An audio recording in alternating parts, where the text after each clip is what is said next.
Олар екі қазақтың арасына іріткі салып, қарсы қойып, бетін тырнатып. Мыналармен араласпа, бұлар кәпір. Мыналармен араласпа, бұлар бидғатшы. Мыналармен араласпа, бұлар. Сол ұстаздарды тырнақшаның ішінде құдай көріп жүрген топ бар. Сол ұстазына қатысты бірдеңе деші. Барлығы жүгіріп келіп. Кезінде мысалы Алматыда террорлық үлкен атыс кетіс жасаған. Куликбаевты үлгі тұтатындар әлі де бар. Сонда Жүгінісов домбыра шайтанның құрал деп жүрген адамда көп жағдайда Сауд Арабияның ғалымдарын тыңдаған. Түрмедегі психтар деген Иә. сөзді қолдандыңыз.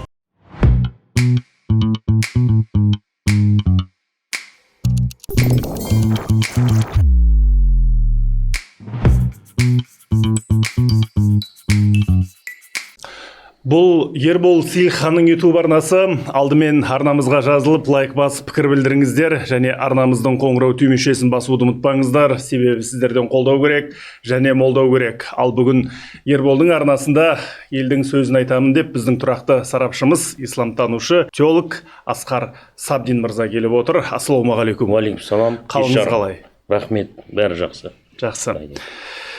Енді әңгімемізді былай бастайықшы. Қазір Қазақстанда үйде, қоғамдық орында, интернет желісінде, тиктокта, инстаграмда, фейсбукта, тіпті қазақтың тойында да діни пропаганда өршіп тұр. Кеше мен видео көрдім әлеуметтік желіден. Тіпті жас жұбайлар Құранның әуенімен ортаға шығып келе жатты. Сонымен қатар дін мен қазақтың ұлттық дәстүрін бір-біріне қарсы қоятын топтар пайда болды.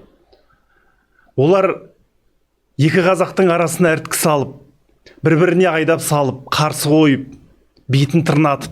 Өкінішке қарай бір-біріне айдап салады. Бұндай ақпарат майданы, қазақты бір-біріне айдап салу саясатының артында кімдер тұр? Бұл несімен қауіпті?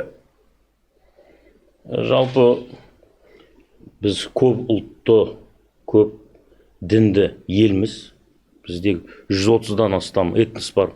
Бізде ресми тіркелген 18 конфессия бар. Бұл әрине потенциалды түрде көптеген қақтығыстарға жол ашуы мүмкін. Ал енді ислам секторын алатын болсақ, басқа діндер туралы мен енді көп ақпарат бере алмаймын. Ислам секторын алатын болсақ, әрине соңғы жылдар байқалған бір нәрсе бар. Ол мына әртүрлі діни субмәдениеттер дейміз, жамағаттар дейміз, діни ағымдар дейміз. Осылардың арасында белгілі деңгейде поляризация пайда болды. Яғни бір-біріне қарсы қою, бір-біріне қарсы болмаған нәрселерді бір-біріне қарсы қою секілді осындай әртүрлі қақтығыс, шиеленіс сызықтарын сызып жатқан әртүрлі жамағаттар бар. Бұл жерде енді бұрыннан бері айтылып келген бір ұсыныс бар. Ол ұсынысты мен әрдайым қайталаймын. Сол Қазақстандағы барлық діни салада қызмет атқарып жүрген барлық жамағаттарға ғылыми түрде инвентаризация жасалу керек. Бұл жамағаттың көзқарасы. Бұл жамағаттың жалпы қоғамға беретін игілігі қандай? Немесе зияны қандай? Тұлғаға, отбасыға, қоғамға, мемлекетке жалпы беріп жатқан пайдасы, игілігі басым ба, жоқ зияны басым ба? Ол мына шиеленіс сызықтарын сызып жатыр ма, жоқ керісінше елді бүтіндікке шақырып, елді жарастырып жүр ма? Міне осындай зерттеулер бізге қажет. Енді әртүрлі зерттеулер бар. Анықтама ретінде жазылған кейбір документтер бар. Әртүрлі қызметтік бапта қолданылатын құжаттар бар. Дегенмен жалпы мына қазіргі қоғамның мозаика түрінде болып жатқан түрін қоғамға жеткізетін осындай еңбек керек. Мен енді бір-екі жамағат туралы ақпарат беріп жүрміз. Осындай подкасттарда жалпы мақалаларым бар. Әсіресе мына салафизмге қатысты, басқа да кейбір ағымдарға қатысты мақалаларым бар. Интернетте тұр, подкасттарда, посттарда жариялауға тырысамын. Дегенмен бұл жерде енді жалғыз ағаш орман емес дегендей, осындай көбірек ақпарат шығу керек деп ойлаймын. Халық жалпы осы діни субмәдениеттердің, діни жамағаттардың тек қана ана реклама жағын емес, ана дүкендегі витрина жағын емес, сонымен қатар зиянды қырлары, зиянды әрекеттері туралы да ақпарат алу керек. Енді діннің артында үлкен күштер тұратын білеміз. Әрине. Тарихтан діннің артында үлкен державалардың да тұрғаны жиі айтылады. Енді осы дін пропагандасының күшеюі кімге тиімді? Неге Қазақстанда қазір кез келген әлеуметтік желіні ашып қалсаң, кез келген ютубты ашып қалсаң, діни пропаганда күшейіп жатыр? Бұның қауіптілігі неде? Жалпы ислам тану тұрғысынан мына дағуат деген пән бар. Дағуат деген діни үгіт насихат. Бұның өзінің реті бар. Бұның оқылатын факультеті бар. Көп мұсылман елдерінде. Кез келген адамға пайғамбар Мұхаммад саллаллаху алейхи уассалам жалпыға дін туралы пікір айтуға, үкім айтуға, пәтуа беруге рұқсат бермеген. Мысалға, Йемен деген үлкен елге бір-ақ сахабаны жіберген. Муаз ибн Жабал деген. Одан кейін артынан өзінің күйеу баласы Алиді жіберген. Мысалға, Мәдинаға Мусаб ибн Умайр деген сахабаны жіберген. Кейінгі халифалардың кезінде үлкен бір қала Куфаға Абдулла ибн Масуд секілді сахабаны жіберген. Мына Дамасқа Убай ибн Кааб секілді үлкен ұстаз тұлғалар жібергенде соларға бағындырып қойған. Олар ресми түрде діни насихат, діни үгіт жүргізген. Ал енді қарапайым адам жалпы өзінің деңгейінде, өзінің жалпыға емес, өзінің отбасысына, бала шағасына діни үгіт насихат жүргізген. Бірақ осындай мамандар тұрғанда шығып алып бағана хұтбаға, немесе уағызға, немесе үгіт насихатқа. Әрине ол кезде қазіргідей ақпарат құралдары да жоқ, әлеуметтік желі де жоқ. Бірақ енді бұл әлеуметтік желінің үлкен бір проблемасы кез келген мамандықты көп жағдайда мамандықпен санаспайды былай айтқанда. Бізде білесіз ғой, пандемияның кезінде бәрі дәрігер болып кетті. Кешегі анау әртүрлі оқиғалар болады ғой. Сол оқиғалар болған сайын бізде экономистер пайда болады. Мысалға, әлемдік сарапшылар пайда болады. Бір әлемдік геосаяси жағдайлар болса, бәрі саясаткер немесе саясаттанушыға айналып кетеді дегенде, осында бұл енді әлеуметтік желінің бір үлкен проблемасы. Діни пропагандадан қорқу керек па, қорықпау керек па? Діни пропаганда саналы, сапалы мамандар тарапынан жүргізілсе, оны пропаганда деп айтпай-ақ қойын. Насихат. Насихат. Ол кезде ол жақсы. Себебі дін көп әлеуметтік дерттермен күреседі. Діни пропаганда егер маманы емес, дүмше молда ел бұзар деген қазақта сөз бар. Ешқашан дінді оқымаған, дінді бір өсек деңгейінде қабылдаған, кітабынан алмаған, былай айтқанда дінді оқымаған, ондай адамдардың діни пропагандасы көп жағдайда зиян, пайда емес. Мен сізге бір мысал айтып кетейін. Пайғамбар Мұхаммад саллаллаху алейхи вассаламның 114 мыңнан астам сахабасы болды. 114 мыңнан астам. Енді бұл Суюти өзінің кітаптарында жазады, 114 мың сахаба болған. Яғни пайғамбарымызды кезінде көзімен көрген, немесе пайғамбар оны көрген мұсылман адамдар 114 мыңнан астам. Енді бұл 114 мыңнан астам сахабаның мұсылмандар тек қана бір шамамен 9,5 немесе 11,5 мыңын ғана біледі. Кітаптарда міне осындай сахабалар болды деп, ең көп енді 11,5 мың сахабаның атын атайды. Енді бұл сахабаларының ішінде сөз иесі діни насихат жүргізген. Кітаптарда аты қалған. Мынандай сахаба мынандай сөз айтты, мынандай сахаба мынандай үгіт насихат жүргізді деген сахабалардың саны 130 шамамен. Тіпті 130-дан да аз дейтін сарапшылар, ғалымдар бар. Көрдіңіз бе, бұл кәдімгідей меритократия. Мамандар өз ісімен айналысқан. 130 тұлға 114 мыңның ішінде діни насихатпен, діни үгітпен айналысқан. Қалған 100 мың демеген ғой. Тек дінді өзінің өміріне енгісіз келген, амал жасаған, пайдалы іспен айналысқан, бағана айттым ғой, материалды емес игіліктерді ұсынған қоғамға, өзіне, отбасына, мемлекетке дегенде, адамзатқа, көрдіңіз бе? Енді қалай ойлайсыз, билікке де қарапайым халықтың осы діни мәселелерді талқылап отырғаны керек те шығар мүмкін. Өйткені көз ашық, көкірегі білімді, интеллектуал халық биліктің өзіне де қауіпті болуы мүмкін. Енді ол туралы талай айтылды ғой. Лев Толстойдың сөзі бар ғой. Кез келген биліктің күші халықтың надандығына сүйенеді. Кез келген. Бұл енді Лев Толстой белгілі гуманист, осындай сөзі бар. Енді бұл тек тағы да айтайын, біздің елдің ғана тенденциясы емес. Жақында Сингапурға барып келдік. Өте дамыған ел, өте бай ел, өте тәртіпті, өте қатал ел. Тәртібі өте сондай мықты ел, дегенмен ол жерде де осы әлеуметтік желі арқылы радикалданып жүрген жастар бар. Материалдық жағдай өте керемет. Көрдіңіз бе? Дегенмен осындай әртүрлі, енді франциялық ғалым бар ғой, Мишель Фуко. Енді ақылды реттейтін кез келген идея адамдар тарапынан қабылдану мүмкін. Кез келген идея. Ол идея утопия болуы мүмкін. Ол идея радикалды болуы мүмкін. Ол идея өте либералды болуы мүмкін. Бірақ мына ақылды реттейтін кез келген идеология адамдар тарапынан қабылданады. Енді қазір ақпараттық каналдардың бәрі ашық. Кезінде бір жиын болды. Сол жиында неге осы біздің Қазақстанға қатысты сұрақ қойылды да, Қазақстаннан неге осындай діни мотиві бар террористер шығып жатыр? Сұрақ қойылды осындай. Сол кезде мен тікелей осы жігіттермен жұмыс жасаған маман ретінде жауап беруге тырыстым.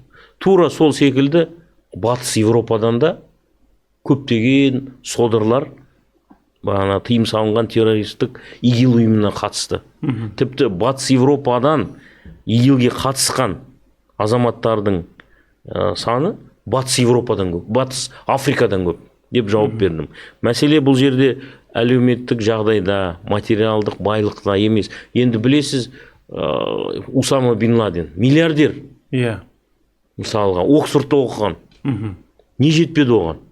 Жағдайы бар. Тура сол секілді, сол кездегі идеология, такфиризм, джихадизм идеологияның негізін қалаушы тұлғалар бәрі инженер болған, доктор болған, көрдіңіз ба? Дәрігер болған, осындай жоғары білімі бар, бай семьядан шыққан тұлғалар, көрдіңіз ба?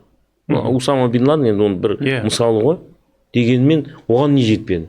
Бұл жерде мына ақылды реттейтін кез келген идеология. Қазір новый бір жаңа идеология ойлап шығарсаңыз, атын беріп әртүрлі, ол да тұтынылады. Сол үшін бұл жерде бірақ мемлекеттің заңы бар. Миссионерлік қызмет туралы. Негізінде осындай мамандығы жоқ, ешқандай ақпараттық түсіндіру тобының мүшесі емес, діни саланың маманы емес, оқымаған, тәжірибесі жоқ, теориясы жоқ тұлғаларға қатысты негізінде мемлекетте жауапкершілікке тарту тетіктері бар. Әкімшілік жауапкершілікке. Бұл мысалға кез келген енді Қазақстан азаматы, егер ол діни саланың маманы болмаса, діни ресми түрде қызмет атқарып жүрмесе, діни оқымаған болса, оны әкімшілік жауапкершілікке тартып, заңсыз миссионерлік қызмет үшін енді айыппұл тағайындалуы мүмкін. Енді қараңызшы Асеке, бізде тырнақшаның ішіндегі сіз айтып отырған діндарлар көп. Бізде дінге қатысы жоқ Баян Есентаева, әнші Рүстем Жүгінісов деген сияқты жігіттер қоғамда болып жатқан діни оқиғаларға өз пікірін, өз ойын кейде манипуляциялық жолмен таңып отырады. Дұрыс па? Енді ол туралы жақында бір подкастта айттым. Франциялық исламтанушы Оливье Руа айтады. Осы 21 ғасырдың ең үлкен ауруы осы. Діни білімнің орнын діни белсенділік, шолақ белсенділік орын алды. Білімнің, құзыреттіліктің, ілімнің орнын активизм алып келді дейді.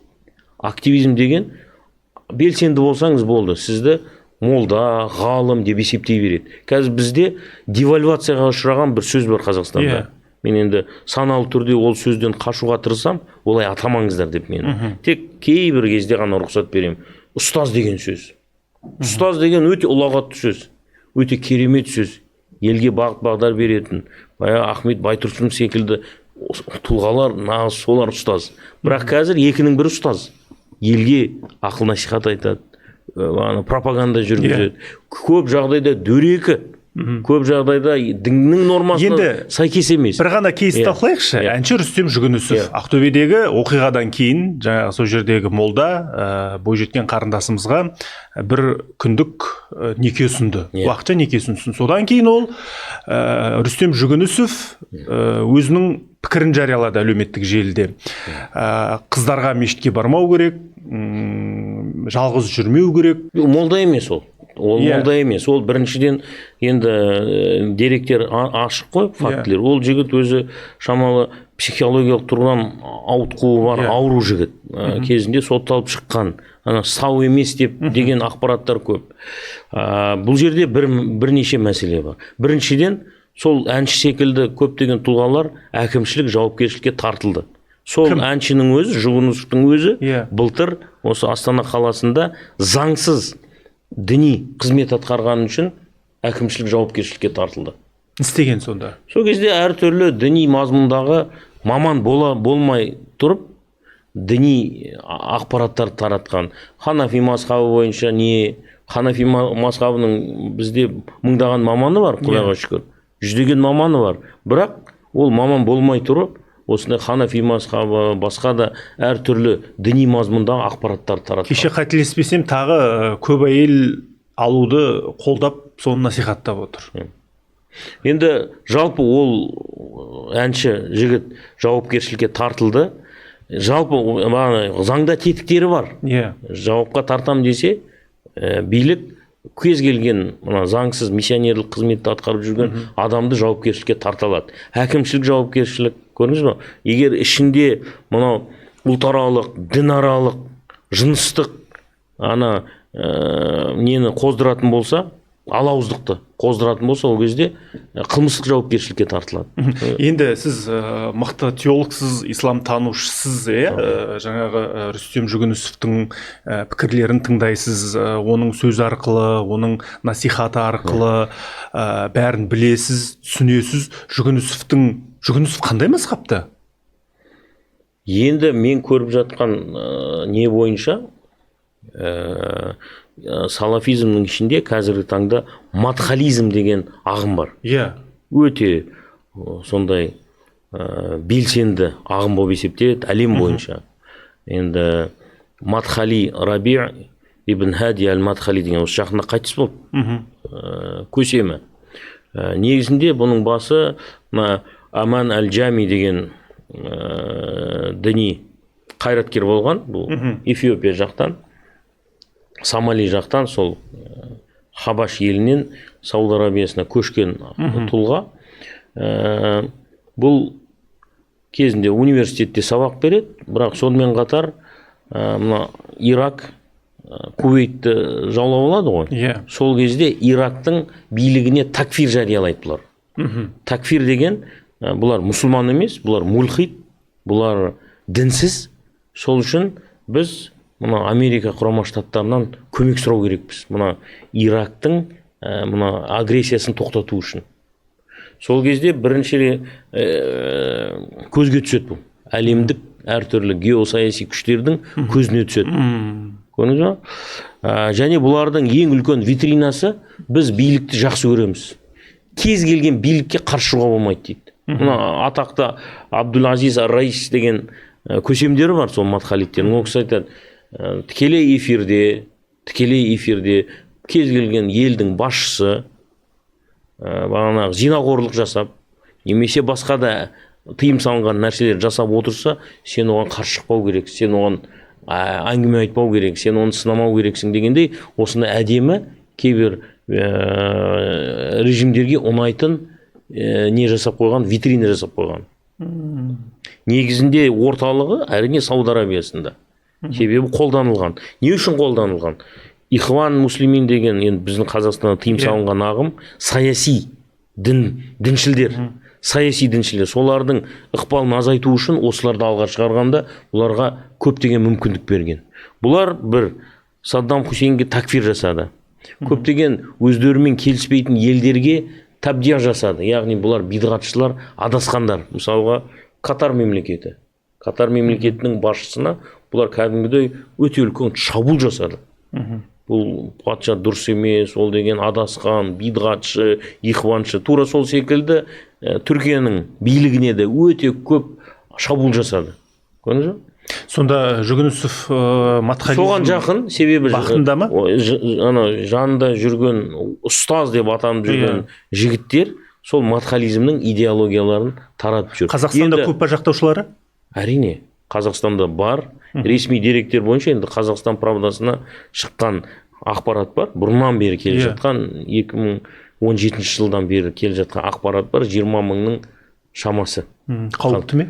Әрине қауіпті. Салафизмнен. Матхализм салафизмнің ішінде бағанағыда әдемі витринасы бар, бірақ кейбір елдерде қан төгіп жүрген ағым.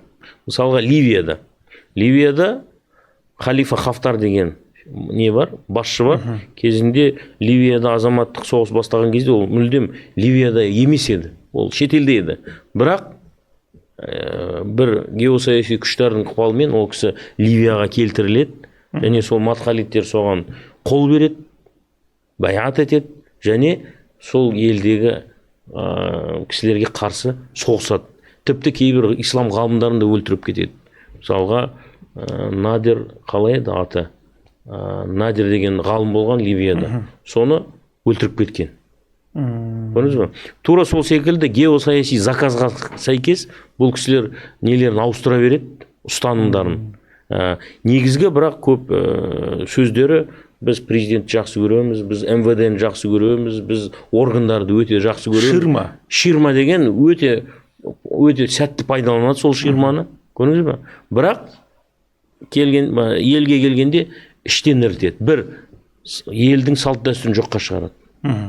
Бұл міндетті түрде. Елдің салт дәстүрі бұл ширк, бидғат, адасушылық деп бір шиеленіс сызғын сызады.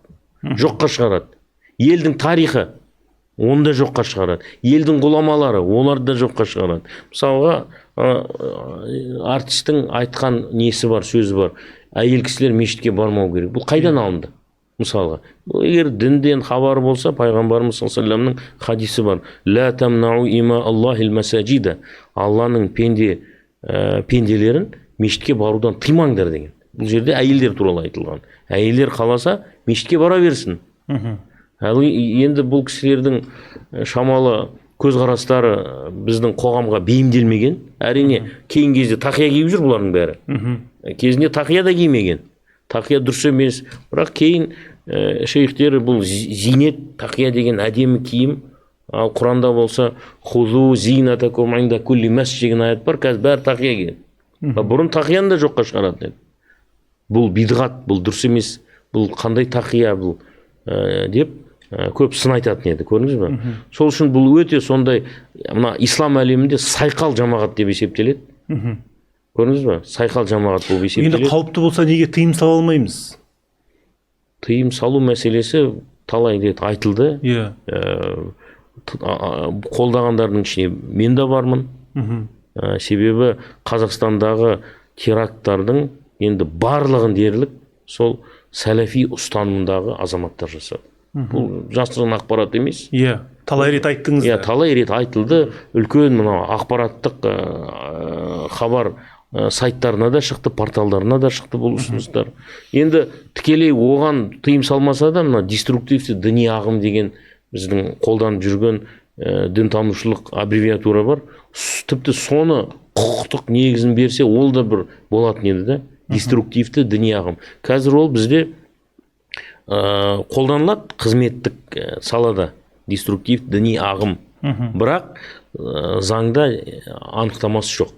Заңда, яғни құқықтық дефиниция емес. Көрдіңіз бе?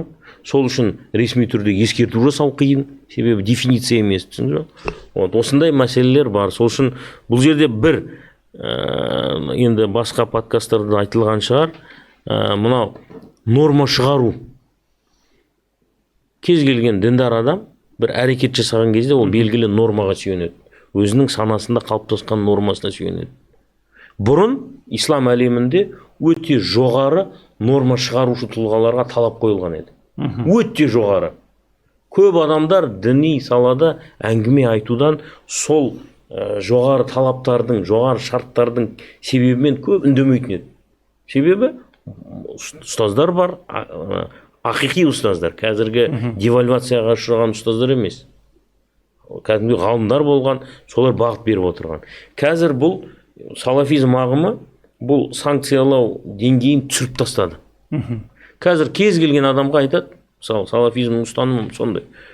Құраннан аят келді ме, амал ет. Хадис келді ме, амал ет. Ол хадистің қай түрі? Мысалы хадистің ішінде шариғат болатын хадистер бар. Мынаны былай істеңдер, намазды осылай оқыңдар, қажылықты осылай жасаңдар деген. Хадистің ішінде шариғат емес, пайғамбарымыздың табиғатына байланысты кейбір нәрселер бар. Оның ұйықтауы, жүруі секілді ол табиғи нәрсе. Ол сүннет емес. Көрдіңіз бе? Ол мубах амалдар, былай айтқанда. Нейтралды амалдар. Кейбір әрекеттері бар. Пайғамбар Мұхаммед саллаллаху алейхи ва саллям ол ел басқарып отырған азамат. Ел басқарды. Және көшбасшы болды. Әскери көшбасшы болды. Судья болды бір жағынан. Міне қызметтік жасаған әдеттері бар. Әрекеттері бар. Сол қызметтік әрекеттері барлығына тең сүннет емес ол. Тек қана сол лауазымдағы тұлғаларға ғана ол айтылған сөз. Тура сол секілді тек қана пайғамбарға тиісті кейбір әрекеттер бар. Оны біз үшін сүннет деп айта алмаймыз. Мысалға пайғамбар саллаллаху алейхи ва саллям 2 күн қатарынан ораза ұстағаны болған. Кешке ауыз ашпай, келесі суткаға өтіп, 2 сутка қатарынан ораза ұстаған. Сауму висал деп айтылады. Ол ұстаған, бірақ ол бізге сүннет емес. Ол бізге макрух, жарамсыз амал болып есептеледі. Тура сол секілді бізде қазір салафизмнің берген осы ұраны бар. Аят, хадис келді ма, болды, амал жаса. Содан аяттың мағынасын түсінбейтін, хадистің мағынасын түсінбейтін, барлық мынау артист дейміз, спортсмен, блогер, бәрі осы салаға кіріп кетті де үкім шығарып жүр. Норма беріп жүр. Норма шығарып жүр. Мынау міне дұрыс, мынау адасқан, мынау кәпір, мынау мушрик, мынау бидғатшы. Сонымен ана санкциялау шарттары жоғалып кеткен. Қараңызшы, Асеке, мысалға журналист болу үшін журналистиканың оқуын оқисың. Электрик болу үшін электриктің оқуын оқисың. Әрине. Пойыз жүргізушісің, темір жолдың оқуын оқисың. Ұшқыш болу үшін авиацияның білімін аласың деген сияқты. Енді бізде мүфтият қайда қарап отыр? Неге санкция қолданбайды? Неге лицензия бермейді? Мысалы біз журналистикамен айналысу үшін тіркелу үшін аккредитация аламыз, лицензия аламыз деген сияқты. Қазір сол ұстаздарды тырнақшаның ішінде құдай көріп жүрген топ бар. Сол ұстазына қатысты бірдеңе деші, барлығы жүгіріп келіп, жабылып, сен сабауға, ұруға, жағаңа жармасуға дайын. Ол таза фанатизм. Енді бұл санкциялаудың жоқтығын алдын алу үшін кейбір мұсылман елдері әкімшілік және қылмыстық жауапкершілікті енгізді. Мысалға айтайын, Біріккен Араб Әмірліктері. Біріккен Араб Әмірліктері Мавританиядан бұрынғы әділет министрі Абдулла бин Бая деген үлкен ғалымды муфти қылып алып келді елдеріне. Азаматтығын берді. Ол енді кезінде Мавритания азаматы болды, қазір де мүмкін 2 азаматтығы бар шығар. Бірақ өз еліне алып келіп, құзыретті, білімді, санаатул фатва секілді көптеген кітаптардың авторы ол. Пәтуа қалай қалыптастырылады, үкім қалай беріледі дінде, жалпы дінде норма қалай қалыптасады, мынау жақсы, мынау жаман деген көптеген кітаптардың авторы ол кісі. Сол кісіні алып келеді. Сосын мана санкциялау шарттарын, талаптарын күшейтеді. Кім сол шарттарға сәйкес, оған мүмкіндік береді. Имамдық қызмет береді, муфтияттағы қызметтерді береді. Ал енді бұл талаптарға сай емес тұлғалар қазіргі Біріккен Араб Әмірліктерінің заңнамасы бойынша егер мына муфтияттың берген пәтуасына қарама қайшы пәтуа беретін болса, үкім шығаратын болса, норма қалыптастыратын болса, бірінші деңгейде әкімшілік жауапкершілікке тартылады, 100 мың дирхам айыппұл салынады ол кісіге. Көрдіңіз ба? Бізде де салынады ғой. 30 мың доллар мысалға. Екінші рет қайталады ма, айыппұлдың несі өседі, мөлшері. Үшінші рет жасады ма, қылмыстық жауапкершілікке тартылады. Түрмеге жабылады. Иә, қылмыстық. Егер заңды тұлға болса, оның регистрация мен лицензиясы тартып алынады. Егер жеке тұлға болса, әкімшілік, кешірім сұраймын, қылмыстық жауапкершілікке. Бізде қылмыстық бап жоқ. Бізде тағы да айтайын, мына норма шығару үшін бізде бірінші талапты күшейту керек.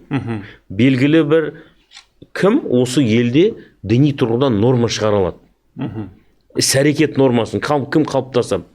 Мына салафизм кез келген адам норма қалыптастырылады дейді. Құранны алады да, переводын оқиды. Мына жерде былай жазылған екен ғой. Демек бұл былай болмақ. Немесе Сахи Бухаридің аудармасын алады да, оқиды да, мына жерде мынандай хадис бар екен ғой. Болды. Қазір 1-2 мысалын беріп кетемін. Осы биыл сотталған жастарымыз бойынша 1-2 мысал беріп. Қазір мен сұрақ қоямын ол бойынша. Сол кезде алады да, кез келген хадис кітабын алған жігіт, немесе қыз бала алады, үкім шығарады. Мындай екен ғой. Бұл неге ұқсайды білесіз бе? Мысалға, қылмыстық кодекс бар. Қылмыстық кодекс бойынша бізде өкілетті органдар бар. Ішкі істер министрлігі, прокуратура, одан кейін сот жүйесі, сотталғаннан кейін жазасын өтейді, мекемелер бар жауапты. Ал енді Ханафи мазхабында да солай. Дінді осындай мамандар тәпсірлейді, үкім шығарады, норма қалыптастырады. Салафизм келеді айтады, міне саған уголовный кодекс, өзің айыпта мына адамды, бұл кәпір ма, бұл бидғатшы ма, бұл харам жасап жүр ма, бұл адасқан ба, өзің жихадшыларда әсіресе жазасын бер, оны сен өлтіресің ба, жоқ, жазалайсың ба, оны ұрасың ба дегендей. Көрдіңіз ба? Сол үшін бәрінің қолына қылмыстық кодексті ұстатып, ал әрекетке өтіңдер дегенде осындай хаос болып жатыр. Бұның аты охлократия, тобырдың билігі деген. Тобырға осындай құзырет таратылып берді. Құран тұр, хадис тұр, сол жерден алып, үкім шығарып, амал жаса дейді. Істейміз, лицензиялаймыз ба? Лицензиялау үшін бірінші мына талаптарды күшейту керек. Формалды емес. Формалды. Жалпы мемлекет, біздің мемлекетте ғана емес, жалпы ислам әлемінің бұл проблемасы. Біріккен Араб Әмірліктер бұл бірінші мемлекет. Содан кейін Египет мемлекеті бұны енгізді. Оларда пәтуа беретін 3 мекеме бар. Әл-Асқар академиясы, Дарул Ифта Мысрия, Египет пәтуа үйі, пәтуа беруші муфтияттары, және уақыфтар министрлігі. Осы 3 мекеменің пәтуасына қайшы біреу пікір, пәтуа, үкім, норма шығаратын болса, ол жерде де әкімшілік жауапкершілік бар. Екінші рет ол күшейтіледі. Одан кейін бізде сөйтуіміз керек пе? Бірақ бірінші мына талаптарды күшейту керек. Кез келген адам бұл пәтуа ісіне, кез келген адам норма шығару ісіне араласпау үшін бірінші талаптарды дұрыс қою керек. Мен енді 5-6 жыл бұрын бұны көп айтып жүрдім, талаптарды күшейту керек. Көрдіңіз ба? Санкциялауды күшейту керек. Бізде кейде енді сындар айтылып жатады, кейде ресми діни қызметкерлер Құранды қате оқып кетеді, хадисті қате оқып кетеді. Бұл әрине тыңдап жатқан жастарда неше түрлі сұрақтар туындайды да оларда. Қысқасы мүфтият талапты күшейту керек. Күшейту керек деп ойлаймын. Бірақ күшейте алмай отыр.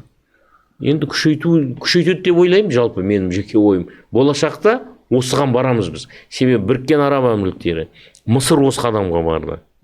Болашақта бұл талап күшейеді. Мысалға мен айтайын сізге, бір мемлекетте норма шығу үшін, заң, норма шығу үшін ол белгілі процестен өтеді. Ол мәжіліске келеді, мәжілісте талқыланады, мәжілістің нелері бар, комитеттері бар, сол жерде талқыланады. Одан кейін жалпы мәжілістің отырысына талқыланады, қабылданса сенатқа өтеді, ол жерде талқыланады. Көрдіңіз бе? Одан кейін тағы да президент қол қояды, одан кейін конституциялық сот қарайды дегендей осындай процедурасы бар да. Мемлекетте норма шығарудың осындай процедурасы бар. Одан кейін ғана ол 3-4 ай талқыланғаннан кейін, белгілі процестен өткеннен кейін халыққа міне енді бұны жасаңдар, бұны немесе бұны жасамаңдар деп норма шығады. Көрдіңіз, бір процесс бар, бір ережелер бар, бір қағидалар бар да. Тура сол секілді мен сізге интервью бергенде, сұхбат бергенде айтқан секілдім. Кез келген мына спорт саласында бір ережені қабылдау үшін өзінің несі бар, ережесі бар. Сіз варды қабылдау үшін, вар бір 4-5 жыл бұрын болған жоқ футболда. Қазір вар бар. Ақпаратта қайталанып қарайды ана видеода. Бұрын болған жоқ ол. Көрдіңіз ба? Варды енгізді, бірақ варды қалай енгізді? Қандай деңгейде? Ол белгілі процедуралардан өтті. Одан кейін ғана ол міндетті бағана ереже болып шыға қойды. Ал дінде де сондай мамандар шығару керек еді. Діннің нормасын. Міне жаңа бір оқиға пайда болды. Жаңа бір зат пайда болды. Бұны мен мысалға дінді насихаттауға бола ма, болмаймын? Бұл пайғамбар саллаллаху алейхи вассаламның кезінде болмаған. Тіпті кешегі аталарымыздың заманында болмаған. Жаңа осыған қатысты норма шығару үшін бұрын мазһаб ғалымдарына жүгінетін еді. Қай уақытқа дейін? Мына буквалист кейбір салафизм секілді ағымдар келгенше дейін. Олар келді де мына процедуралардың бәрін алып тастады.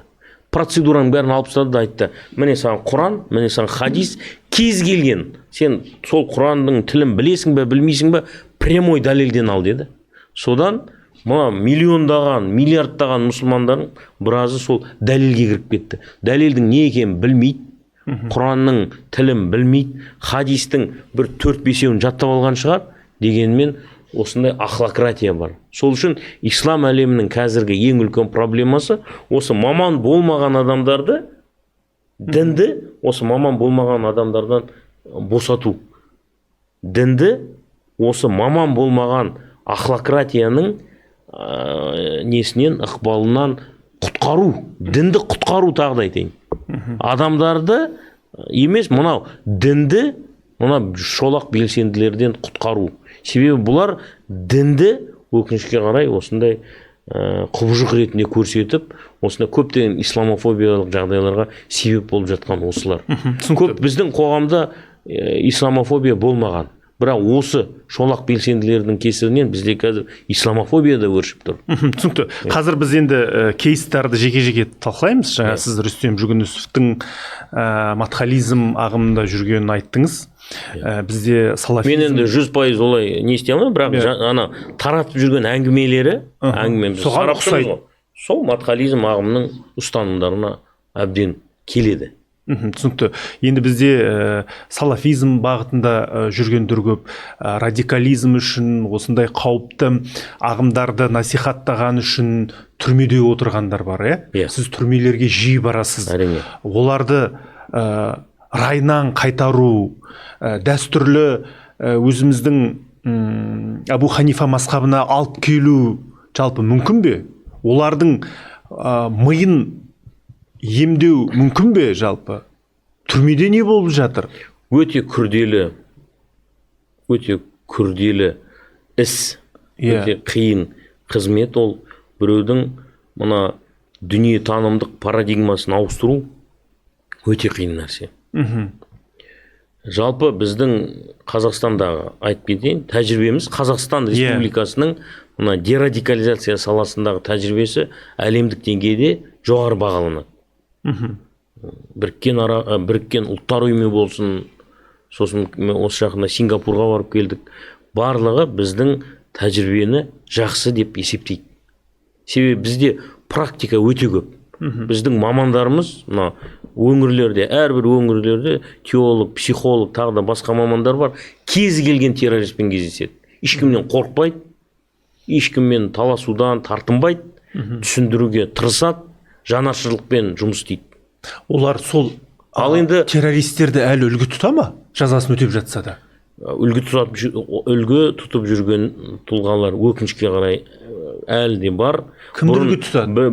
Бұрын 2011-2012 жылдары, 13 жылдары ИГИЛ секілді тыйым салынған, әртүрлі тыйым салынған нелерді үлгі тұтатын еді. Қазіргі таңда енді бізде осы жақында бір мекемеде болдым. Тюремный психоз деген ауру бар. Осындай тюремный психозбен ауып жүрген азаматтарымыз бар. Олар кезінде мысалға Алматыда террорлық үлкен атыс кетіс жасаған Куликбаевты үлгі тұтатындар әлден бар. Мысалға соны пір тұтып, міне осы тұлғаның рухы деген өте мықты деп отырған біздің сотталған азаматтарымыз бар, өкінішке қарай. Олар кәдімгідей қоғамға қауіпті болып есептеледі, себебі психикалық тұрғыдан ауру деп есептеймін мен оларды. Олармен психиатрлар жұмыс істеу керек. Тек қана теологтар емес, психиатрлар, психологтар көбірек жұмыс жасау керек. Сол үшін осындай психтер әлде бар, жоқ емес. Түрмелерде бар. Көп пе саны? Енді көп деп айтамын, бірақ бар. Мен енді ресми статистиканы білмеймін. Дәстүрлі дінді мойындамайды. Дәстүрлі дінді да мойындамайды, жүйені де мойындамайды, қоғамды да мойындамайды, тарихын да мойындамайды, салт дәстүрін да мойындамайды. Ештеңені мойындамайтын, ана Гумилевта антисистема деген сөз бар. Таза жүйеге қарсылық білдіру. Тіпті көп жағдайда енді бұрын көп болатын еді, өзінің туыстарын да мойындамайтын осындай барлық тамырларынан ажыраған тұлғалар бар. Қауіпті ма? Өте қауіпті. Енді біздің тәжірибеге келетін болсақ, шамалы ақыл істейтін, мына парадигмасын ауыстыруға ақли тұрғыдан мүмкіндігі бар тұлғалар қайтады олар. Ойланса, кітап оқып қайтады. Бірақ мына жалқау, интеллектуалды тұрғыдан жалқау тұлғалар, олар ешқашан қайтпайды. Олар үшін бір рет қабылданған әлемдік картина, дүниенің, әлемнің бейнесі бір рет қабылдап қойды ма, болды, ол оны ауыстырғысы келмейді. Әлемдік картиналар көп, енді идеологиялар көп қазіргі таңда. Жалпы осындай плюралистік заманда өмір сүріп жатырмыз. Біреулер қылмыстық әлемнің бейнесін қабылдайды, сол понятиемен жүреді өмір бойы. Біреулер діни әлемнің бейнесін қабылдайды, көрдіңіз ба, парадигмасын қабылдайды. Тағы біреулер әртүрлі капитализм бар, либерализм бар, социализм бар, әртүрлі идеологиялық нарықта көптеген товарлар бар. Идеологиялық. Енді Асеке мені қызықтырып отырған жоқ, алаңдатып отырғаны, жаңа сіз түрмедегі психтар деген сөзді қолдандыңыз. Сол туралы кеңірек айтсаңыз, жалпы түрмедегі психтар емделуге келе ме? Жанын, санасын, миын? Былай ғой, тюремный психоз деп айтып кеттік қой. Осындай ауру бар, бұл енді стресс, депрессия, әртүрлі. Түрме енді санаторий емес қой. Түрмедегі жағдай белгілі, өте қиын, шарттар қиын. Жалпы адамды адам былай моралдық тұрғыдан, психологиялық тұрғыдан мықты болмаса, әртүрлі депрессия, стресске ұшырауы мүмкін. Сол кезде ол депрессия мен стресс көп уақытқа созылатын болса, адам осындай түрмелік психозға ұрынуы мүмкін да. Ол кезде ол уже шизофрения секілді әртүрлі ауытқулар пайда болады. Агрессивті түрде. Енді біразын көрдік енді әртүрлі. Мен Құдаймен сөйлесіп жүрмін, мен пайғамбармен сөйлесіп жүрмін, Құдай менің денеме әртүрлі аяттарын көрсетіп жатыр секілді осындай азаматтарды көрдік. Немесе мен шыққаннан кейін мыналардың бәрін қырам, жоям, өлтірем секілді осындай қауіпті сөздермен, қауіпті болашақта осындай әрекеттер жасаймын деген психтер бар әрине. Жалпы осы терроризм, экстремизм болсын, псих деген категорияға өте жақын жүреді. Көрдіңіз ба? Радикал, террорист, экстремист, жалпы осындай психологиясын бір ауытқулары бар тұлғаларда көп пайда болады. Қазір осы жат ағымда жүргендердің көбі соңында псих болып кетуі мүмкін бе? Әрине, егер идеология, мысалға кейбір діни идеологиялар бар, қоршаған ортаның бәрін жауып қояды адамға. Мыналармен араласпа, бұлар кәпір. Мыналармен араласпа, бұлар бидғатшы. Мыналармен араласпа, бұлар мушрик. Мыналар тағы да. Қоршаған ортада, бірақ адам әлеуметтік жаратылыс қой. Ол араласу керек. Адам араласпаса, қоғаммен, ол психологиялық тұрғыдан стресске ұшырайды. Сондай діни идеологиялар бар. Қоршаған ортаның бәрін жоққа шығарады. Мына стол дұрыс емес, жерге отыр, мынау дұрыс емес, телевизорды лақтырып таста, бұрын ондай діндарлар бар еді. Ананы өшіріп таста, мынаны бүйт. Сонымен қоршаған ортаның бәрін адамға жауып қойсаңыз, адам біріншіден маргиналға айналады, ешкіммен араласпай. Сосын біраздан кейін, арада ешқандай жылу қарым-қатынас болмағаннан кейін психке айналуы әбден мүмкін. Сол үшін ана зорлық зомбылықты насихаттайтын, өшпенділікті насихаттайтын, мысалы жалпы язык ненависти деген нәрсе бар. Осындай идеологияны тарататын мына ағымдардан сақ болу керек. Мынау жау, сенің әкең саған жау, мынау жау, ұстазың саған жау, көршің кәпір дегендей осындай идеологияларды еститін болса, әсіресе мына жастарымыз өте мұқият болып, осыған жоламау керек. Жалпы телефонда болсын, былай өмірде болсын, осындай қоршаған ортаны жақында мысал беріп кетейін. Бір супермаркетте кетіп бара жатқанда бір бауырымыз тоқтатып айтады маған: Қазақстан дейді, кәпірлер елі дейді да маған. Сіз қалай бұған жауап бересіз? Кім айтты деймін? Вот көрші бір мемлекеттің діни уағызшылар айтты. Қазақстан кәпірлер мемлекеті деп. Сосын мен оған сұрақ қойдым. Ол мемлекетте көпшілік біздегідей мұсылман ба, мұсылман емес пе? Біздің елімізде 70% мұсылман адамдар тұрады. Өзін мұсылман деп санайтын адамдар тұрады. Ал ол көрші мемлекетте қанша пайыз мұсылмандар? 10% бар ма? 15% бар ма? Неге басқа сен ақылыңды қосып ойламайсың? Ол мұсылмандар аз болған мемлекеттен біздің ел үшін кәпірлер мемлекет деп жатыр. Енді сен бұны қабылдадың идеология ретінде. Енді сенің қандай әрекетің қалай болмақ? Өзінен сұрадым ғой. Сенің екі жолың болады деймін да. Осыны сен идеология ретінде қабылдасаң. Бірінші әрекетің, сен осы елден көшіп кетесің. Бұл парадигманы қабылдасаң, бұл ұстанымды қабылдасаң, сен бұл елден көшіп кетуге мәжбүр боласың. Қайда көшесің? Сұрадым ғой, қайда көшесің? Қай жер саған азаматтық береді? Мысалға, көшкеннен кейін сен бүкіл туыстарың, бүкіл тарихың, бүкіл тамырларың бәрі осы жерде. Қайда? Сирияға көшесің бе? Қазақстан Сириядан 742 адамын қайтарып алып келді. О жерге ештеңеге жарамады. Көрдіңіз ба? Ал ең мықты экономикасы бар Сауд Арабия. Ең мықты Сауд Арабия экономикасы. Ол жерде туған біздің қандастарымыз бар. Сол жерде туған, бірақ ешқашан ол паспорт ала алмайды ол елдің. Оған азаматтық бермейді. Көрдіңіз ба? Демек сен ол жерде де азамат болмайсың. Екінші сынып бір көше тазалайтын, сондай бір төмен бір сатыдағы қоғамның бір мүшесі боларсың. Бірақ сені кез келген жағдайда экстрадиция жасай алады, депортация жасай алады. Саған ешкім азаматтық бермейді. Түркия бар, Түркияға баруың мүмкін, бірақ ол жерде азаматтық алуың үшін бұрын 250 мың евро тұратын жылжымайтын мүлік алу керек, қазір 400 мың болды дейді. Ақшаң бар ма ондай? Демек ол жол саған жабылған. Сен ол жерде ешқандай статусқа ие бола алмайсың. Бала шағаңда ешқандай статусқа ие болу екіталай былай айтқанда. Екінші жолың сенің келесіңді, мына мұсылмандар Қазақстанна кәпірлер ел екен деп сен онымен күресе бастайсың. Саған ана установканы берген адамдар сені қоздыра бастайды. Қазақстан кәпірлер елі, мынаның бәрі жау, мынаның бәрі тағут, шайтандар деп. Сен әрекет ете бастайсың, содан кейін сотталасың.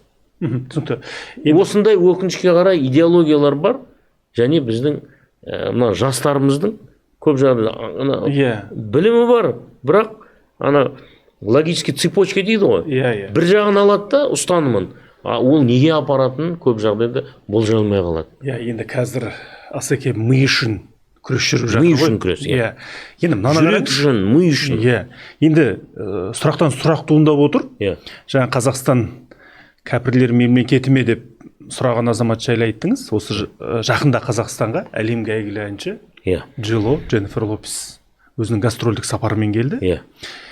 Енді ол жалғыз Қазақстанға келген жоқ, әлемнің 15 мемлекетінде болады. Сол кезде енді танымал әнші ұятты жерлерін көрсетті деп қоғамда қатты талқылау болды. Дін жағында жүрген азаматтар, біз ислам мемлекетіміз, біз мұсылман мемлекетіміз, ұятты жерін көрсетуге болмайды деді. Екінші тарап оған қарсы шықты. Біз зайырлы мемлекетпіз, демократиялық елміз, конституцияда жазылған деп өзінің қарсылықтарын білдіріп жатты. Енді сіз теолог ретінде айтыңызшы, Қазақстан мұсылман мемлекеті ме? Қазақстан жалпы заң тұрғысынан зайырлы мемлекет. Ешбір дінге басымдылық берілмеген. Ешбір дін мемлекеттің ісіне араласа алмайды. Егер бұл шара келісілген болса, ол жерде барлық шарттар сақталған болса, әрине ол шара өте береді. Екінші мәселе, әрине діндар адам ондай шараға қатыспайды. Енді біздің елімізде барлар да бар, діндар адам ол жерге бармайды. Біздің елде әртүрлі қалай айтайын, шоу бизнестің әртүрлі салалары бар. Түсіндіңіз ба? Енді бұл дәл осы әртіс кісі былтыр Сауд Арабиясында концерт берді. Шакира екеуі. Сол кезде мен пост жаздым. Кезінде бізді айыптаған, мына домбыра шайтанның құрал деп жүрген адамдар көп жағдайда Сауд Арабияның ғалымдарын тыңдаған. Сол елде сондай концерттер болғанда мен оларға сұрақ қойдым. Сіздер қазақтың домбырасын харам дедіңдер. Ал енді сіздердің пір тұтып тұрған мемлекеттеріңіз осындай Джейло болсын, Шакира болсын, неше түрлі. О жерде енді жыл сайын демейін, ай сайын осындай нелер келіп жатады. Төбелестің бәрі со жақта қазір. UFC, бокс, бәрі со жақта. Футболдың бәрі со жақта. Жылына 1 миллиард доллар тек футболға жұмсайды. Көрдіңіз бе? Осындайлардың бәрі жүріп жатыр. Абу-Даби болсын, жанындағы Дубай болсын, Сауд Арабиясы болсын. Тіпті Сауд Арабияда мынандай ойын сауық комитеті құрылған. Мына бағана Матхалиттер айтып кеттім ғой. Біз билікті 100% қолдаймыз деп келді де, мына комитет развлечения, ойын сауық комитеті құрылған кезде бір-екеу қарсы шыққан еді, қамап тастады. Түрмеге лақтырды сразу мемлекеттері. Неге? Себебі бұл мемлекеттің саясаты. Бұл шоу туристер үшін керек, бұл шоу экономиканы күшейту үшін керек деп сондай немен жасалды. Сол үшін бұл енді әлемді үрдіс. Кейбір мемлекеттер тіпті ВВП-сін осындай әртүрлі шоу ұйымдастыру арқылы көтеріп жатқан көрінеді. Бұл енді шоудан көріп, сосын экономикалық жағдайда бар шығар. Әрине тағы айтып кеткен, діндар адам ондай жерге бару екіталай дегенмен ондай шаралар бізде. Ұсыныс ретінде айтылса, мен айтар едім. Оның орнына Димаштың концерті берілсін. 2-ші рет берілсін, 3-ші рет берілсін. Димаштың өзі Америкада, Ұлыбританияда, Қытайда емін-еркін концерттерін қойып жатыр. Дегенім ғой, енді Димаштың бұл әдебі бар. Бізде өзіміздің де, Құдайға шүкір, мықты, талантты тұлғаларымыз бар. Осылар көбірек берсе деген. Мен сұрайын дегенім, оның экономикалық жағда бар. Үлкен шоу-бизнес деген үлкен индустрия. Үлкен индустрия. Оны білесіз, біздің діндарлардың бұл әншіні жын қаққан, жын кірген, ұятты жерлерін көрсетті, халықтың миын санасын улап жатыр деп сондай пікірлері білдіруі орынды ма, орынсыз ба? Енді пікір білдіруге әркімнің құқы бар, келсем. Пікір білдіруге құқы бар. Ал енді айыптап, бұл енді біз тағы айтайын, біз көп ұлтты мемлекетпіз. Біз айтып кеттік, 70% бізде мұсылман деп есептеледі, бірақ бізде басқа өзге ұлттар, өзге діндер де бар. Олардың жағдайында қарастыру керек дегенде, олар өздерінің құлшылық үйлерін жасай алады, олар өздерінің бағана досуы мероприятия жасай алады, көрдіңіз бе? Сол үшін осыны анықтап алу керек та, заң бұзылды ма, бұзылмады ма? Заң бұзылмаса, яғни әртүрлі Қазақстанда шаралар өтеді, әлі де болған, бола береді да. Енді айыптасаңыз, енді ұйымдастырушылар, енді білмеймін, зал толған секілді ғой, мен өзім көрген жоқ. Адам. Сіз өзіңіз барар ма едіңіз? Джейло, Шакира келсе, шетелдік? Жоқ, оларға бармайтын едім. Жеке өзімнің ойым. Кімге барасыз? Мысалға, кімге барар едім? Мықты әншілер бар әлемде. Баяғы келіп жүр ғой біздің Қазақстаннан. Бачелли бар, классикалық мынау өлең айтатын. Бұрын тағы да мындай кішкене классикаға жақын тұлғаларға, әншілерге баруға мүмкіндік болғанда барар едім. Түсінікті. Бірақ бұл поп қой енді. Бұл шамалы мен жасымда келмейді шығар оған, мысалға. Сол үшін әртүрлі вкустар бар. Өзіміздің дәстүрлі қазақтың бірақ әркімнің таңдау құқы бар. Сен жаңағы ұятты жерін көрсеткен әншіге бардың, жын кірген әншіге бардың деп мүфтияттың ұстаздарының айтуы Дұрыс па, дұрыс емес пе?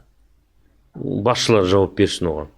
Мен пікір білдірмей ақ қояйын бұл жерде. Әлде біздің билікке осы діннің төңірегіндегі әңгімелердің көп шыққаны керек пе? Халық міне дін мәселесін талқылай беру керек, мына жақта басқа мәселелерімізді біз шеше берейік деген сияқты. Енді ол дін тарих бойы политтехнологтардың құралы болған. Политтехнологтар діннің қай сектасын күшейту керек, қайсысын әлсірету керек, қайсысына көбірек мүмкіндік беру керек, осының бәрін тарих бойы жасаған. Біз Қазақстанның... Бірақ бұл жерде діндарлар субъект емес, объект. Бұл жерде діндарлар көп жағдайда тобыр болып есептеледі, оларға бағыт беріледі, мыналарды күшейтейік. Енді бірнеше подкастта айтқан секілді мен кезінде Осман империясы бекташилерге мүмкіндік берді. Тіпті ең мықты аскерлері Еничери деген аскерлер болған, сол жамағатқа тапсырды. Бүкіл ең мықты әскері сол жамағаттың өкілдері болды. Бекташи жамағаты. Кейін бұл Еничерилер бір-екі рет көтеріліс жасады, күшейіп кетті, статусқа ие болды. Одан кейін билік келді да, олар жойып жіберді да, олардың орнына Халид Бағдадидің Нақшбанди жолына мүмкіндік берді. Соған қолдау білдірді. Соны күшейтті Осман империясы бойынша. Себебі бекташилікте мына ирандық шиизмге қарсы иммунитет жоқ еді. Олар сунниттен шиитке өтіп кететін еді, шиизмнің қатты әсерінде болған, ықпалында болған. Мына жерде Осман империясы Сафави Иранмен соғысып жүр. Сафави шиғамен соғысып жүр. Сол үшін антишиизмі қатты болған Нақшбанди жолына басымдық береді да, политтехнологтар сол тарихатты алып келеді Осман империясына. Түсінікті.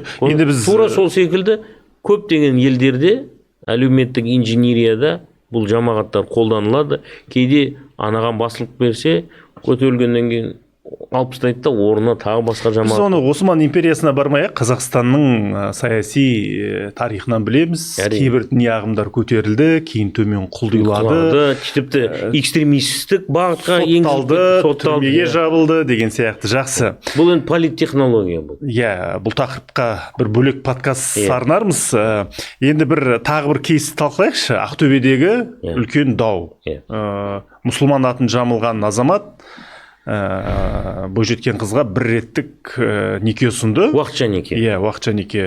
Біз мүфтияттың ресми мәлімдемесін оқыдық. Нақты бір нәрсені кесіп айтқан жоқ. Жалпы исламда бір реттік неке деген ұғым бар ма? Меніңше бұл сұраққа бір нақты жауап беруіміз керек сияқты. Әйтпесе кесімі жоқ мәселе біздің елде үлкен трендке айналып бара жатыр. Өкінішке орай бұл жерде 4 мазхабта уақытша неке мута деп аталады. Харам болып есептеледі. Тыйым салынған нәрсе болып саналады. 4 мазхабта. Ханафи, Малики, Шафи, Хамбали мазхабында. Бірақ басқа ағымдарда, соның ішінде мысалға шиизмде бұл бар. Шиизмде. Никахул мута деп аталады. Уақытша неке деп аталады. Оларда бар. Бұл енді бірақ бізде жоқ, тағы да айтып кетейін. Біздің 4 мына сүнниттік бағыттағы мазхабтарда жоқ. Одан кейін екіншіден мына салафизмде сапарға шыққан никахул мисияр деп айтайды олар. Сапарға шыққан адамға осындай пәтуа беріп қойған кейбір салафи шейхтер. Сапарға шыққаныңда осындай уақытша неке қия бересің деп. Ал енді 4 мазхабта бұл харам. Сүнниттік бағыттағы жүрген мұсылмандар үшін уақытша неке тыйым салынған харам болып есептеледі. Одан кейін тағы да енді құраниттер деген бағыт бар. Кезінде біздің елімізде де болды, қазір жоқ деуге болады. Кезінде мысалға политтехнологиямен өскен мықты ағымның бірі осы құраниттер болған. Көрдіңіз бе? Оларда да бар, олар айтады, уақытша неке ақшасын берсең, жасай бересің дейді. Көрдіңіз бе?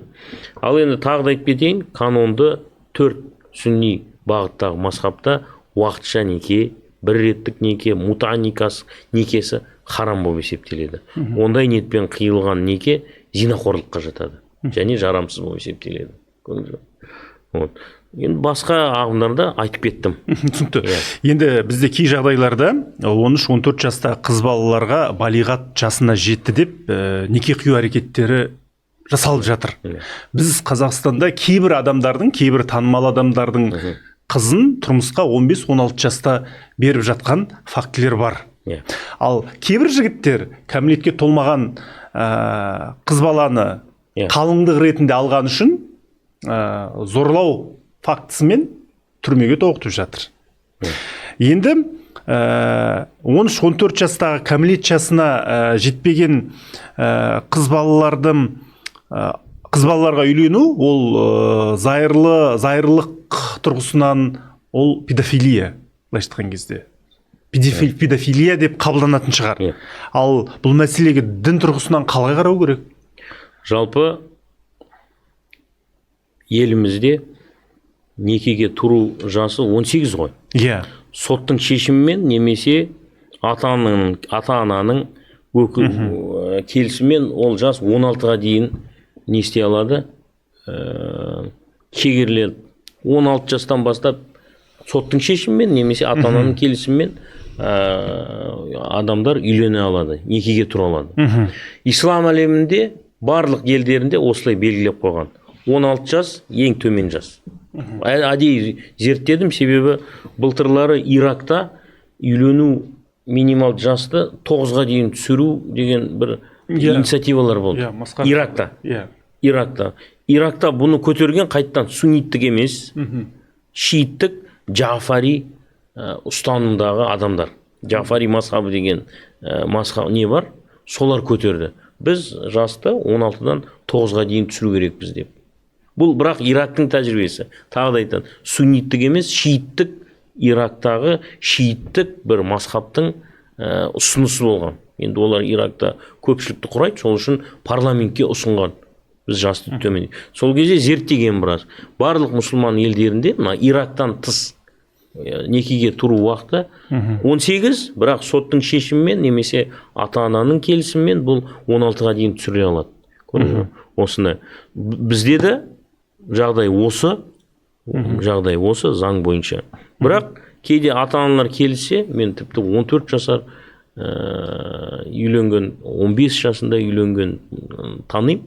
Кейбір енді қызметтік баппен ондай ата-аналармен сөйлесуге де тура келді. Бір азаматты білем, кезінде сварщик болған бір қалада, сол 14 жасындағы қызбен үйленіп, бірақ ата-анасы келісіп тұр.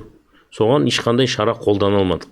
Жалпы түсіндіру нелері де, себебі бәрі келісіп қойған. Енді полиция қызметкерлері де жұмыс істеді. Мектеп, ең бірінші бұны мектеп бастаған. Кейін ол азамат Сирияға барып, сол жерде өлді. Түсінікті. Енді қазір Қазақстанда ресми 9 діни колледж жұмыс істейді. Және оны мемлекет қаржыландырады, оқу ағарту министрлігінің қаражатына, яғни халықтың, қарапайым салық төлеушілердің есебінен сол балаларды оқытып жатырмыз. Бұл қаншалықты дұрыс? Өйткені біз білеміз, Сарыағаш медресесінде жаңағы имамның балаларға бөксесін уқалатып отырған жағдайлар болды. Кейбір мен кеңшілік шыққан есімде ағамызбен сұхбаттасқанда ол айтты, бұл мұнда медреселерге тәрбиесі дұрыс емес, тәртібі нашар болған, әскерден қашқан балалар оқиды бұл медреседе деген пікірі бар. Сіз қалай ойлайсыз? Енді бұл дискуссиялық мәселе. Қысқа кезде талқыланып жатыр. Жалпы мемлекет көп нәрсеге қаржы бөледі. Маскүнемдерді емдейді, наркомандарды емдейді. Түрмедегі мемлекеттен ақша жымқырған жемқорларды түрмедегі отырған үшін бәленбай ақша жұмсайды. Тура сол секілді діни салада проблем болғаннан кейін бұл гранттар көбейген. Себебі маман керек. Мен енді есімде 2011 жылы өзімді солардың қатарында болдым. Яғни ұсыныс берушілердің ішінде. Бізде маман жетіспейді. Маман жетіспегеннен кейін мамандарды оқыту керекпіз. Сол үшін әкімдік болсын, мемлекеттің басқа мекемелері грант берсе деген ұсыныстардың ішінде менің ұсынысым да болды. Ал енді бұл колледждердің бәрінің лицензиясы бар. Мемлекеттік лицензия бар. Нұрмарок университетінде жұмыс істедім, оның да лицензиясы бар. Басқа университеттерге қойылған талаптардың бәрін орындап тұр. Орындағаннан кейін енді теңдік деген принцип бар ғой. Шарттарды орындап жатсың ба, мысалға колледж болып не алдың ба лицензия, демек мемлекет қаржыландыру норма деп есептеймін. Енді кейбіреулер бұл зайырлық принципінің бұзылуы деп есептейді. Бірақ мен сізге айтайын, басқа елдерден мысал беріп кетейін. Түркия мемлекеті де өте зайырлы мемлекет. Зайырлы мемлекет. Бірақ ол жерде имам хатиб деген лицейлер бар. Имам хатиб. Илахият деген факультеттер бар, теология факультет. Барлығы дерлік мемлекеттік. Нені кезінде діндарлыққа енді сұраныс жоғары болғаннан кейін, республика құрылған кезде имам хатиб деген лицейлерді ашқан мемлекет. Мен бұл сұранысты өзім қанағаттандырам. Жамағаттар елді адастырмасын деп, өздері сол діни сұранысты қанағаттандыру үшін осындай имам хатиб, илахият секілді лицейлер, университеттердегі факультеттерді ашып қойған. Ол да зайырлы мемлекет. Тағы басқа мысал берейін. Ұлыбританияға бардық. Ұлыбританияда Оксфорд, әйгілі Оксфорд университеті бар. Сол Оксфорд университетінің ішінде ислам тану орталығы бар. Жақында патша Чарльз үшінші жаңа корпусын ашты. Сол орталықтың. Біз сол орталықпен меморандумға қол қойғанбыз. Енді Мақсұт Нарықбаев университетінде жұмыс істеймін ғой. Сол орталықтың басшылығымен меморандумға қол қойдық.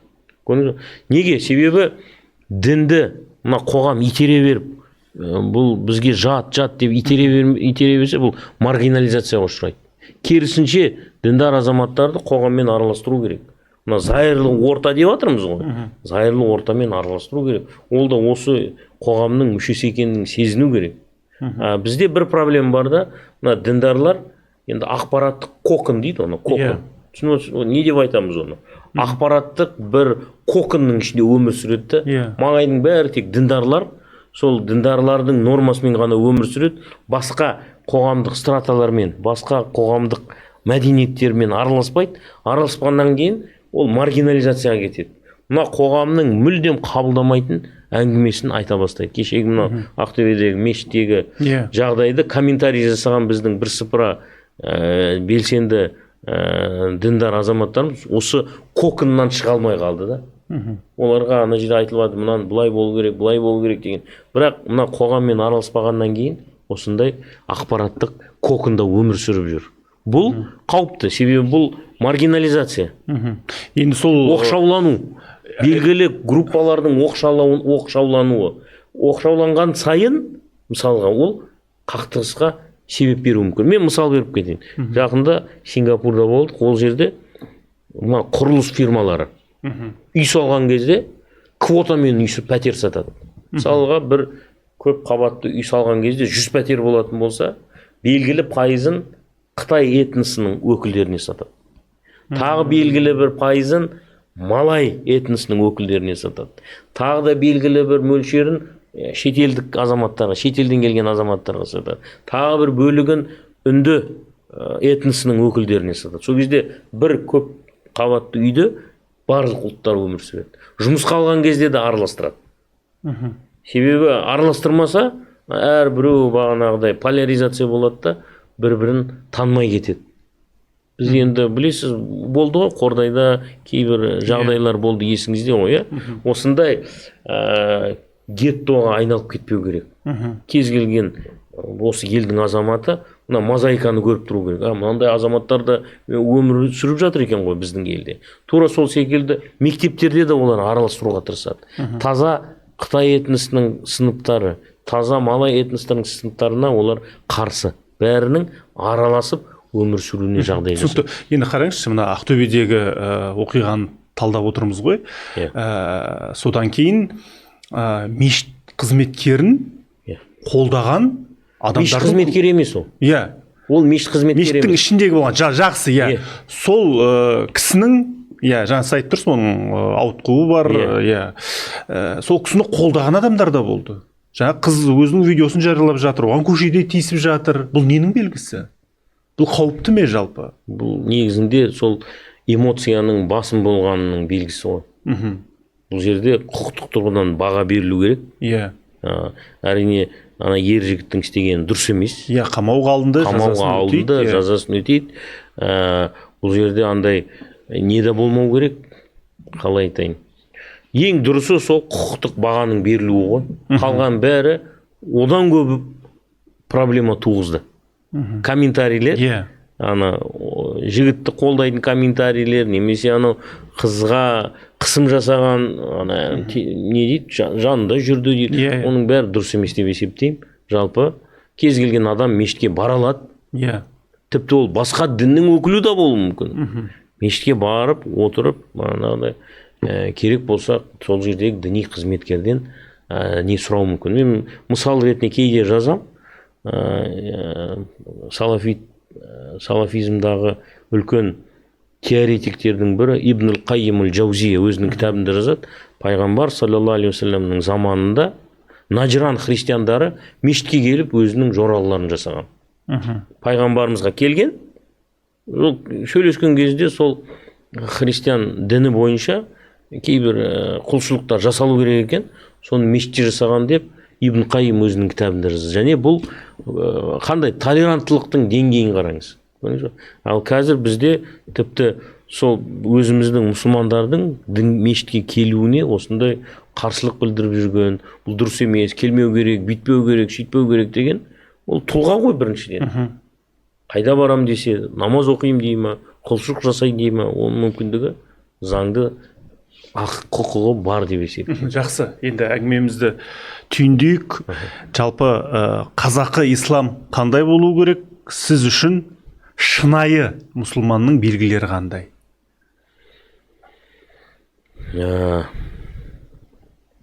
Енді бұл жерде бір ұрандар бар да, ислам ұлтқа бөлінбейді, ислам регионға бөлінбейді. Бұл де юре теорияда солай. Бірақ де факто, мысалы айта алайын, Құранның өзі сахабаларды екіге бөлген. Екіге бөлген.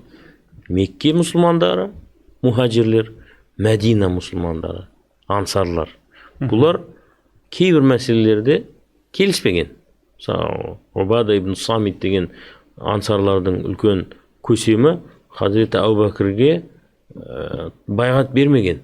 Яғни билігін мойындамаған дегендей. Байғат бермеген. Сол үшін әрбір этностың өзінің салт дәстүрі бар, өзінің географиялық ерекшеліктері бар. Мысалға, біз жылқы етін жейміз, бірақ біздің түркі бауырларымыз, Түркиядағылар, Түркменстандағылар, олар жемейді. Олар оны негатив болып есептейді. Біз өте позитив деп есептейміз жылқы етін, олар өте қатты негатив деп есептейді.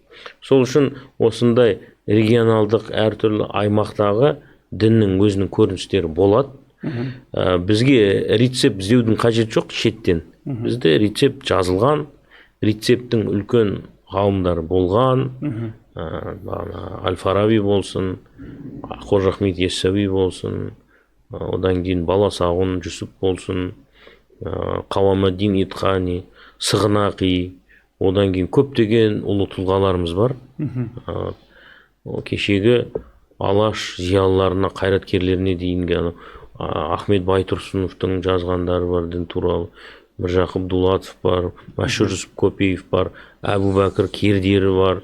Біздің негізінде мұрамыз өте бай. Өте бай.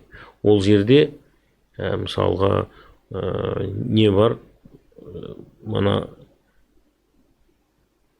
қазақ болып туған азаматтарды еш нәрсемен қақтығыстырмай, діни тұрғыдан діннің функциясын өтейтін сондай өте жақсы не бар? Үлгі бар біз үшін. Сол үшін соны көбірек зерттеу керекпіз, соларды көбірек жаңғырту керекпіз, сол кітаптарды көбірек мүмкін басу керек шығар. Мысалы мен 3-4 жыл бұрын Шәкәрімнің біраз кітаптарын іздегем, таба алмадым.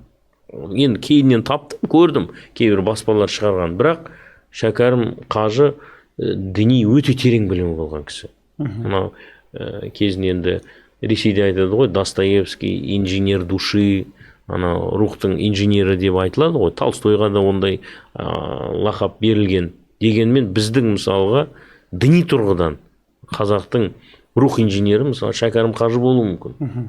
Дегенмен ол кісінің кітаптары, еңбектері көп кездеспейді мына кітап дүкендерінде әсіресе.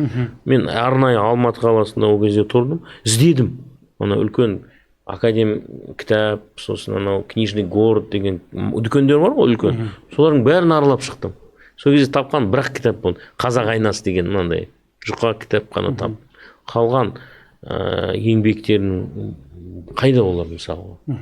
Демек біз өзіміздің мұрамызды дәріптей алмай жүрген жағдайымыз бар. Шынайы мұсылманның белгілері? Шынайы мұсылман, мен пайғамбарымыз айтқан ғой, ең қайырлы адам, ол адамдарға пайдасы ең көп тиетін адам. Мұсылман адам материалды емес игіліктерді ұсыну керек. Өзінің отбасысына, өзінің қоғамына, еліне, жалпы адамзатқа игілік ұсыну керек. Благо дейді орысша. Көрдіңіз бе? Міне осымен өлшену керек. Көрдіңіз бе? Бізде көкейде тырнақты қалай аламыз, қандай тәртіппен аламыз деп 2 сағат уағыз айтатын біздің тұлғаларымыз бар. Тырнақ гигиена ол керек, бірақ ана приоритетті да ұмытпау керекпіз да. Сол үшін бұл жерде біз қоғамға не ұсынып жатырмыз? Жалпы ислам әлемі, ислам үмметі қазіргі таңда адамзатқа қандай игіліктерді ұсынып жатыр? Бұрын біз отбасы деген құндылық бізде мықты еді. Басқа өркениеттерде құлдырап қалған еді. Отбасы деген құндылық.